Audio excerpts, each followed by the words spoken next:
Hello दोस्तों, आज हमारे डिस्कशन का टॉपिक है क्लास 6 हिस्ट्री, चैप्टर नंबर 5। इस चैप्टर में हम देखेंगे कि what books and burials tell us, मतलब क्या बताती है किताबें और कब्रें। आगे बढ़ने से पहले बता दूं कि अगर आपने हमारा चैनल सब्सक्राइब नहीं किया है तो कर लें, क्योंकि हम जैसे ही अगला वीडियो आपको अपडेट्स मिल जाए। और हाँ, एक कॉन्सेप्चुअल बेस बनाने के लिए यह आवश्यक है कि एनसीईआरटी की जो भी बुक्स है 6 to 12 अच्छे से पढ़ा जाए, ताकि हमारा बेस स्ट्रॉन्ग और कॉन्सेप्चुअल हो सके। तो चलिए आरंभ करते हैं 5th चैप्टर को। सबसे पहले देखते हैं फर्स्ट टॉपिक हमारा है क्या। First, one of the oldest books in the world. तो इसमें देखते हैं कि इसमें आखिर है क्या। तो इसमें सबसे पहले यह समझ में आता है कि दुनिया के प्राचीनतम ग्रंथों में से एक। हम लोग जानते हैं कि वेद 4 हैं। कौन कौन से वेद हैं? वेद हैं हमारे 4, ये ऋग्वेद, सामवेद, यजुर्वेद, अथर्ववेद। और इसमें जो सबसे पुराना है वो है हमारा ऋग्वेद, जिसकी रचना जो है लगभग 3500 साल पहले हुई थी। और इसमें 1000 से ज्यादा प्रार्थनाएं हैं जिन्हें सूक्त कहा जाता है। अब यहाँ पे एक टर्म आया कि सूक्त क्या होता है, क्योंकि एग्जाम में कभी कभी पूछ देते हैं कि सूक्त का मतलब क्या होता है, सूक्त से आप क्या समझते हैं। ये एक उपयोगी शब्द है, तो समझ लेते हैं कि सूक्त होता क्या है। जो अच्छी तरह से बोला गया हो, जैसे उच्चारण किया गया, श्रवण किया गया, राग किया गया, इसी को हम लोग सूक्त कहते हैं। तो ये जो ऋग्वेद है ये विभिन्न देवी देवताओं की स्तुति में रचा गया है, जिसमें 3 देवता काफी इंपॉर्टेंट हैं इसके अंदर। वो कौन कौन है? पहले है अग्नि देवता, फिर इंद्र देवता, फिर सोम देवता। तो सबसे पहले अग्नि देवता आग के देवता को कहते हैं, इंद्र युद्ध के देवता को कहते हैं, और सोम एक खास पौधा जिसमें खास पेय बनाया जाता है। चलिए आगे बढ़ते हैं। आगे हम लोग देखते हैं क्या कि जैसे वैदिक प्रार्थनाओं की रचना जो है ना ऋषियों ने की थी। अधिकांश सूक्तों के रचयिता सीखने सिखाने वाले पुरुष थे। कुछ प्रार्थनाओं की रचना महिलाओं ने भी की थी। ऋग्वेद की असल में भाषा जो है ना वो प्राक संस्कृत है या वैदिक संस्कृत में कहलाता है, जिसको हम लोग कह सकते हैं प्राक संस्कृत या वैदिक संस्कृत। ठीक है, तो अब देखते हैं कि संस्कृत एंड अदर लैंग्वेजेस, इसमें देखते हैं कि ये क्या है। तो संस्कृत भाषा जो है वो असल में भारतोपीय, जैसे भारत यूरोपीय भाषा परिवार का हिस्सा है। भारत की कई भाषाएं हैं, जैसे आसामिया हो गया, गुजराती, हिंदी, कश्मीरी, सिंधी, एशियाई भाषा, जैसे काफी फारसी, यूरोप की बहुत सी भाषाएं हैं, जैसे अंग्रेजी, फारसी, जर्मन, यूनानी, इतालवी, स्पेनिश आदि इसी परिवार से जुड़े हुए हैं। जैसे हम लोग उपमहाद्वीप में इसकी भाषा परिवारों की भी भाषाएं बोली जाती है। एग्जाम्पल के लिए आप समझ सकते हैं, जैसे पूर्वोत्तर प्रदेशों में तिब्बत बर्मा के परिवार की भाषाएं बोली जाती है। तमिल में तेलुगु, कन्नड़ और मलयालम द्रविड़ भाषा परिवार की भाषाएं हैं। जैसे झारखंड और मध्य भारत के कई हिस्सों में बोली जाने वाली भाषाएं जो है वो ऑस्ट्रो एशियाटिक परिवार से जुड़ी हुई है। तो ऋग्वेद का असल में उच्चारण किया जाता है, श्रवण किया जाता है, ना कि इसको पढ़ा जाता है। ये चीज तो हम लोग समझ चुके हैं। इसीलिए सूक्त जो है, सूक्त पहले ही मैंने बताया था, रचना के कई सदी के बाद भी इसे पहली बार लिखा गया था। तो इसे छापने का काम तो मुश्किल से 200 साल पहले हुआ था। अब जानते हैं, अब हम लोग देखते हैं कि how historian study the Rigveda. Rigveda को कैसे इतिहासकार ने अध्ययन कैसे करते हैं इतिहासकार। तो देखते हैं ऋग्वेद के कुछ सूक्त वार्तालाप के रूप में भी उपलब्ध है। जैसे देखिए, विश्वामित्र नाम के ऋषि हैं और देवियों के रूप में पूजित 2 नदियां व्यास और सतलुज के बीच यह संवाद एक ऐसे ही सूक्त का अंश है। जैसे, और ये जो है ना मेनली भुज की छाल होती थी, जिसपे एक पांडुलिपि जो हाथ से लिखी जाती है उसे कहते हैं। तो लिखी हुई एक कश्मीर में एक पांडुलिपि पाई गई थी 150 वर्ग पूर्व। तो इसका उपयोग किया गया था, वही मतलब भुज की छाल का उपयोग किया गया था। तो इस पांडुलिपि को अनुवाद तैयार किया गया है। यह पांडुलिपि जो है आज के डेट में भी पुणे में उपलब्ध है, जो महाराष्ट्र में पड़ता है, कि महाराष्ट्र के पुस्तकालय में सुरक्षित रखा हुआ है। अब देखिए कि अन्य दूसरी नदियां, खासकर जैसे सरस्वती, सिंधु और उसकी सहायक नदियों का उल्लेख है। गंगा और यमुना का उल्लेख सिर्फ एक बार हुआ है, इस चीज को हमेशा याद रखें। और उसके बाद देखते हैं हम लोग जैसे कैटल, हॉर्सेस एंड कैरियट्स।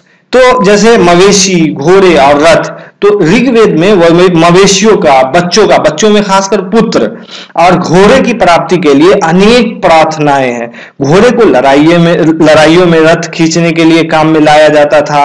इन लड़ाइयों में मवेशी जीत कर लाए जाते थे, जमीन भी जीती जाती थी, अच्छे चारागाह पाने के लिए, पानी के स्रोत और लोगों को बंदी बनाने के लिए भी लड़ाइयां हुआ करती थी।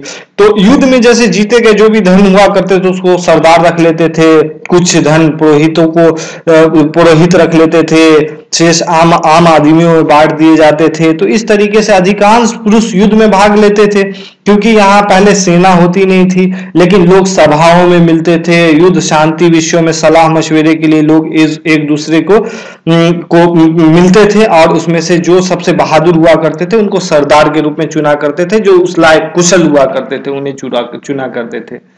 तो अब देखते हैं कि वर्ड्स टू डिस्क्राइब पीपल, मतलब शब्द जो होते हैं, लोगों की विशेषता बताने वाले शब्द। जैसे लोगों का वर्गीकरण काम के आधार पे, भाषा के आधार पे, परिवार या समुदाय, निवास स्थान या सांस्कृतिक परंपरा के आधार पे किया जाता था। ऐसे दो समुदाय जिनका वर्गीकरण काम के आधार पे हुआ था, जो वो दो थे पुरोहित, कभी कभी उन्हें ब्राह्मण भी कहा जाता था, दूसरा राजा। तो एक चीज याद रखें, राजा ये वो राजा नहीं हुआ करते थे जो शासन करते थे राजमहल में, ऐसा नहीं, वो राजा नहीं, ये समुदाय था एक जो काम के लिए, मतलब ये था। तो पुरोहितों का काम था, जैसे यज्ञ कराते थे, वो अनुष्ठान करते थे, तो इस तरीके का काम पुरोहित किया करते थे। जनता या समुदाय के लिए दो शाब्दिक शब्द का इस्तेमाल होता था, एक था जन, दूसरा था विश। विश जिसे हम वैश्य शब्द से निकला है, ये ऋग्वेद में विश और जनों के नाम मिलते हैं, इसलिए हमें पुरुजन या विश भरत जन या विश युद्ध जन या विश जैसे उल्लेख मिलते हैं। इस चीज को याद रखें। इन प्रार्थनाओं की जिन्होंने रचना की वे कभी कभी खुद को आर्य कहते थे और विरोधियों को दास या दस्यु कहते थे। दस्यु वे लोग थे जो यज्ञ नहीं करते थे और शायद दूसरी भाषा बोलते थे। बाद के समय में दास शब्द का मतलब तो आप समझते हैं कि गुलाम हो गया। वे लोग होते थे जिन्हें युद्ध में बंदी बनाया जाता था। जिस युग में उपमहाद्वीप के उत्तर पश्चिम में ऋग्वेद की रचना हो रही थी, उसी समय दूसरी जगह पर एक अलग तरह का विकास हो रहा था। तो एक देखते हैं कि खामोश पर हरी कहानी, महापाषाणों की, silent sentinels, the story of the megaliths. Okay, तो ये चीज को हम लोग अब देखते हैं कि ये है क्या। तो शिलाखंड, बड़ा पत्थर, जैसे महापाषाण का, महा का मतलब बड़ा और पाषाण का मतलब होता है पत्थर। कब्रों में पत्थर दफन करने की जगह पर करीने से सजाए जाते थे, उसको सजा दिया जाता था। महापाषाण कब्रें बनाने की प्रथा लगभग 3000 साल पहले शुरू हुई थी। यह प्रथा दक्षिण भारत, उत्तर पूर्वी भारत और कश्मीर में प्रचलित थी, जिसमें मतलब पत्थर को कब्रों में करीने से सजा करके रख दिया जाता था। तो इस तरह के महापाषाण को ताबूत, जैसे शवाधान, शिष्ट जिसको कहते हैं, वो कहा जाता था।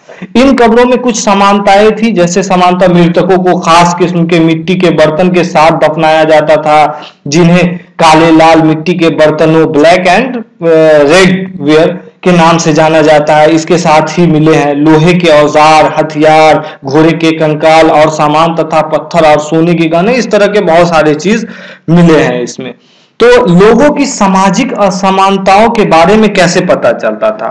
तो फाइंडिंग अबाउट सोशल डिफरेंसेस, तो ये पता चलता था जैसे कंकाल के साथ पाई जाने वाली वस्तुएं मरे हुए व्यक्ति की ही रही होंगी। कभी कभी एक कब्र की तुलना में दूसरे में ज्यादा मिलती थी। ब्रह्मगिरी में एक व्यक्ति की कब्र से 33 सोने के मनके और शंख पाए गए थे। यह सब सामाजिक दशा को बताता है। कुछ लोग गरीब, कुछ लोग अमीर, कुछ सरदार तो कुछ अनुयायी, मतलब इस तरह के लोग हुआ करते थे। हम लोग सामाजिक असमानताओं का जो पता करते वो उसके कब्र से पता चलता था कि उसका कब्र कैसा रहता था। तो अब देखते हैं कि ए स्पेशल बुरियल्स एट इनाम गांव, जैसे एक स्पेशल, जैसे क्या कुछ कब्रगाह जो थे वो खास परिवार वालों के लिए ही थे। तो इनाम गांव में एक विशिष्ट व्यक्ति की कब्र क्या है इसमें देखते हैं।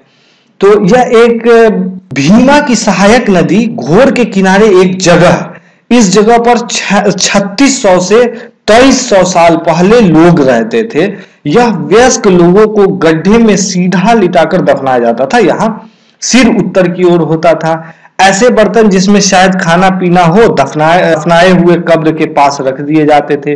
तो लगभग 2000 साल पहले चरक नामक के वैद्य थे जिन्होंने 360 हड्डियों मनुष्य के शरीर में है ऐसा कहते थे। संभवतः उन्होंने दांत को, हड्डी को, मतलब और सब जोड़ जिस चीज को है जोड़, और जैसे कार्टिलेज के जोड़ को संख्या मतलब टोटल को जोड़ करके बताई होगी।